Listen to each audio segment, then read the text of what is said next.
Ayan, magandang hapon sa ating lahat. Si Kuya. Kuya, anong pangalan mo, Kuya? Anong pangalan mo? Loloy. Loloy. Taga saan ka, Kuya? Taga Surigao man ko. Dito sa Cagayan. Saan ka nakatira? Ganituan. Ganituan.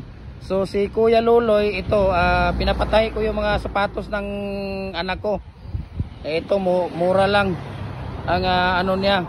Taga 100 lang daw. Tapos lahat na yan 500. Ayan, binigay niya sa akin 500 lahat.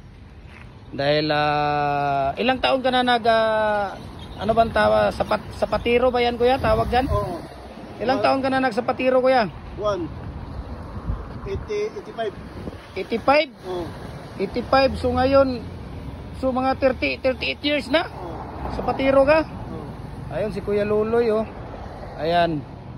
So tinatahi niya yung mga sapatos, pinapatay ko yung mga sapatos ng mga anak ko. Ayan. 38 years na pala si Kuya Loloy nagtatahi ng sapatos, pero nag-ano ka rin ng mga blade, Kuya, sa ano? Ano mga blade ang Mga gabas?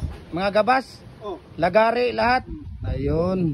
Pwede din si Kuya Loloy sa mga lagari. Ayan. So thank you so much, Kuya Loloy, ha, dahil nagbigay ka ng discount, ha. Ayun sa kanya.